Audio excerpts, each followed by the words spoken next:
Since his first appearance in 1939, Batman has remained a symbol of honour, vigilance and valour. The Caped Crusader has become a cultural icon around the world, being adapted into the world of TV, film and of course gaming. Today we have a look at one of the most popular game series of recent years as we delve deeper under the skin of the Batman Arkham series. –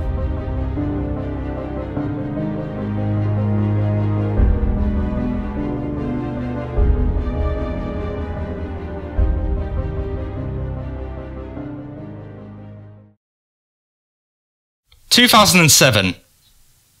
Eidos Interactive approached the little-known team of Rocksteady with the idea of bringing the world of Batman to home consoles and PC. Rocksteady was a small UK-based team with their only other venture prior to the Arkham games being Urban Chaos Riot Response for the PlayStation 2 and original Xbox. Founded in 2004 by Sefton Hill and Jamie Walker, the studio began developing the first Arkham game in May 2007. Paul Dini, a writer of Batman the Animated Series and issues of Detective Comics, was selected to write for the game in late 2007. He was intrigued by the idea that the product was focused not only on the huge, successful film series or television legacy, but on the comic and the graphic novel franchise. With Dini on board, the Arkham series had found its cornerstone and was already on its way to becoming the most faithful rendition of Gotham yet. Shortly after Dini's involvement, DC and Rocksteady began toying with the idea of the Asylum being the main setting of the game, connected to Gotham via a bridge.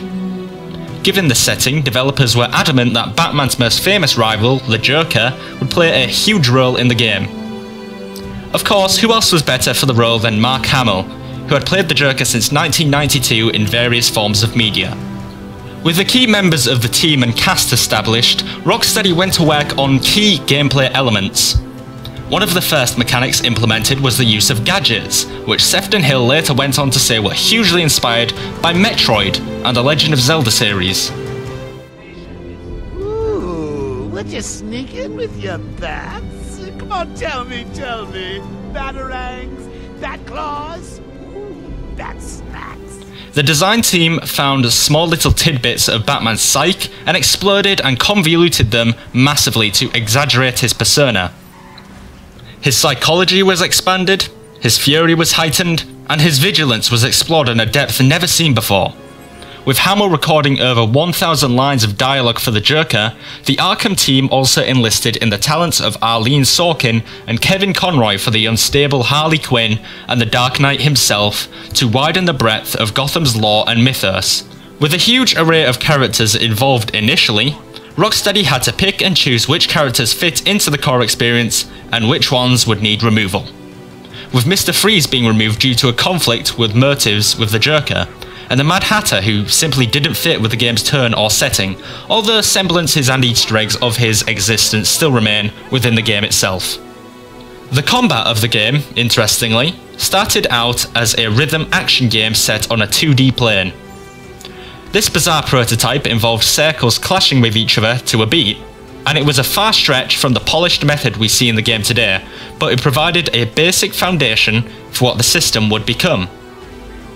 In lieu of the strange fighting system, one developer spent 2 years trying to figure out how to code Batman's cape to a realistic standard, and after a lengthy and development period, Batman Arkham Asylum was finally released for Xbox 360, PS3 and PC. The game was met with critical acclaim, with Edge magazine claiming it was, by some distance, the best superhero game of modern times, and PSM3's Andy Kelly writing, "Rocksteady have struck the perfect balance of giving you the confident power of a superhero, but with enough weaknesses to make the game challenging. A remarkable feat of balancing and design." Arkham Asylum set the bar for not only superhero video games, but the action-adventure genre altogether. Batman's crusade to dispel the evils of the Asylum was unparalleled at the time, with nothing even coming close to knocking the Dark Knight from his throne. Until... I feel I should thank you. Capturing Bruce Wayne is so much easier than Batman. And now that we have you, Protocol 10 is ready to begin. Batman Arkham City. Arkham City began its conception during the development period of Arkham Asylum. It was always the idea for the original game and its sequel to be connected, but for the second game to take it up a notch, which is why if you head to the Warden's office in Arkham Asylum, you'll find hidden blueprints for the setting of the next game. The premise of the sequel was simple: take the core mechanics of what made the original game so great and push it out of the Asylum walls into a sprawling city, complete with landmarks from Gotham lore. For example, you'll be able to find the Monarch Theatre and the Aces Chemical Factory within the game. Mark Hamill was reluctant to return as he didn't want to do a disservice to Joker's appearance in Asylum, which was highly regarded as one of the best voice acting jobs of all time. But he cooperated when he found out that Kevin Conroy was returning, as well as Paul Dini, making a return to the team at Rocksteady. New characters were introduced. Mr. Freeze finally made it onto the product thanks to Arkham City's huge setting, and Catwoman played a large role within the story of the game. Because Arkham City had such a wide and vast setting, it made it easy for various villains to pop up without conflict, as the Joker could be on one side of the map, while Bane was on the other, while Poison Ivy was on the other.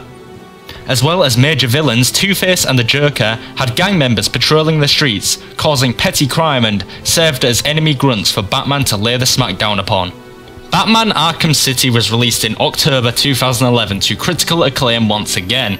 Game Informer's Andrew Rayner awarded the game a perfect 10 score, labelling it the best licensed video game ever.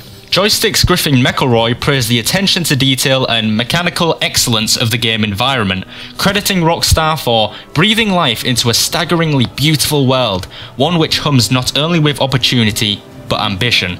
Following up from Arkham City was Arkham Origins. Origins focused on a much younger, much more amateur Batman with a bounty on his head. The bounty was placed by Black Mask, who, in turn, had 8 of the world's greatest assassins hunting down the Caped Crusader. One of the biggest draws of this game was its multiplayer mode. There were 3 teams composing of Bane's gang, Joker's gang, Batman and Robin.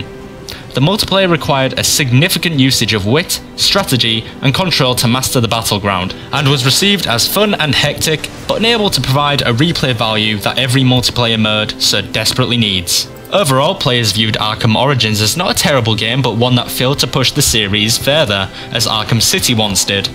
Critics cited Arkham Origins' handling of the genesis of Batman's relationships with his adversaries and allies, and its question of whether Batman's presence enhances crime in Gotham City as the game's greatest assets. Scenes with the Joker received the most praise, with Polygon stating that although he was also a central antagonist in previous Arkham games, the story shone new light on the character. GameSpot called the story surprising in its exploration of the bond and similarities between Batman and the Joker. But overall, Arkham Origins is highly regarded as the black sheep of the Arkham family. Every story needs a conclusion, and every saga must come to an end. In August 2012, Paul Dini left Rocksteady's team, and thus began the development of Arkham Knight, the final game in the Arkham series. After a series of small leaks and rumours, Arkham Knight was officially revealed in 2014, with Rocksteady returning after their small break from Arkham Origins. Rocksteady decided early on during development that Arkham Knight would be available exclusively for next-gen consoles to provide an epic and fitting finale to the game series, with the next-gen consoles providing enough power for up to 5 times the number of on-screen enemies, and riots that feature up to 50 on-screen enemies interacting with the environment. This time round, Rocksteady chose to remove the multiplayer portion of the game seen in Origins, because they wanted to focus on bringing the series closure through the single player. A huge feature of Arkham Knight is the Batmobile, which makes its playable debut in the game. The Batmobile was crafted as an integration of Batman's moveset rather than a separate entity. It can be summoned with a button press, and Batman can both enter and be ejected from it quickly, with ejection allowing the character to glide instantly. Unlike Arkham Origins, Arkham Knight does not feature a fast travel system, as the designers considered moving around the city to be part of the game, and allowing players to skip that would detract from the experience. Arkham Knight was released to rave reviews.